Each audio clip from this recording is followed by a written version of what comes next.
Rod Stewart a vécu vite, fort, et sans jamais s'excuser. Une icône du rock en imprimé léopard, aussi célèbre pour ses tubes que pour sa tornade de conquête, ses fiançailles rompues et sa paternité dispersée entre 5 femmes. Mais aujourd'hui, à 80 ans, l'homme qui se vantait autrefois de fêtes sans fin et de nuits blanches commence enfin à lever le pied et à se confier. Imaginez un parcours Je me suis bien amusé, dit-il. Mais maintenant, je veux juste vivre assez longtemps pour voir mes garçons grandir. 8 décennies de désir et de regrets. Le parcours de Rod commence au début des années 60 avec Susanna Beaufet, une étudiante en art qu'il rencontre dans un club enfumé de Londres, à seulement 17 ans. Leur histoire prend vite de l'ampleur. Ils participent même ensemble à des marches contre le nucléaire, coiffés de bonnets assortis. Mais le romantisme laisse place à la réalité quand Susanna tombe enceinte. À 18 ans, Rod devient père de Sarah Streeter. À 80 ans fauché et obsédé par la musique, Rod ne peut assumer. Sous pression, Sarah est donnée à l'adoption. J'étais totalement fauché, avoue-t-il plus tard. Susanna ne lui a jamais pardonné. Il m'a tourné le dos, dira-t-elle. Ce n'est que des décennies plus tard, après le décès de la mère adoptive de Sarah, qu'ils se retrouvent. Leur lien se construit lentement. Elle m'appelle papa maintenant. Je fais de mon mieux, dit Rod. Mais les cicatrices restent. Dans les années 70, la célébrité rattrape Rod, tout comme une succession de femmes magnifiques. Après Susanna, il sort avec la mannequin Jenny Rylance, puis Dee Harrington. Sûr de lui en général, Ils se rencontrent dans un club underground, où les notes de jazz se mêlent aux rires complices et aux premiers frissons d'une attirance fatale. À 17 ans, Rod est déjà un rêveur affamé de musique, grattant sa guitare dans les recoins sombres de la ville, elles, ignorant sont encore restées que sa voix deviendra un cri physiques, de ralliement psychologiques. pour des générations. Il a dû réapprendre à chanter entièrement. Par moments, il a cru que sa voix ne reviendrait jamais. Mais elle est revenue. Et les concerts aussi. Et les albums. Et les tournées. Il avait survécu. Mais la guerre n'était pas finie. En 2016, un autre diagnostic tombe. Cancer de la prostate. Cette fois, découvert lors d'un banal contrôle. Aucun symptôme, mais un taux PSA anormalement élevé. C'était un cancer à un stade précoce, mais agressif. Rod garde la nouvelle pour lui. Seule sa femme Penny Lancaster et quelques proches sont au courant. Pendant près de 3 ans, il suit discrètement une radiothérapie dans un hôpital londonien, 5 jours par semaine, pendant 3 mois, tout en continuant d'enregistrer, de se produire et d'apparaître en public. Inutile de dire que c'était un choc, a-t-il confié au Sun. Quand on est aussi proche de ce qui pourrait vous ôter la vie, on remet ses priorités en ordre. Penny, son épouse depuis 2007, est son pilier. Elle aide à expliquer le diagnostic à leurs enfants et l'accompagne à chaque rendez-vous médical. En 2019, Rod décide enfin de parler publiquement de sa maladie lors d'une collecte de fonds contre le cancer de la prostate avec son ancien groupe The Faces. Micro en main, il lance à la foule: « Messieurs, allez chez le médecin, un doigt dans le derrière, aucun mal.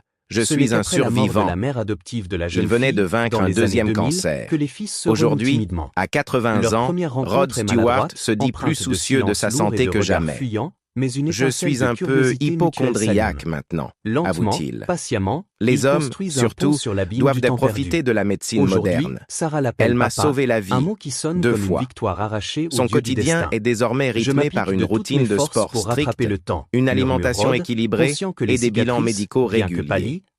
Il s'entraîne encore 3 à 4 fois par semaine, même en tournée, avec le même coach personnel depuis plus de 37 ans. Il s'est même fixé un objectif étrange mais attendrissant: courir 100 mètres en moins de 18 secondes et battre un record de forme pour son âge. Mais tous les défis ne sont pas maîtrisables. En 2024, la santé de Rod prend un nouveau coup. Après une angine streptococcique, puis le Covid-19, il est contraint d'annuler plusieurs concerts, dont le très attendu 200 shows à Las Vegas. Les fans sont dévastés.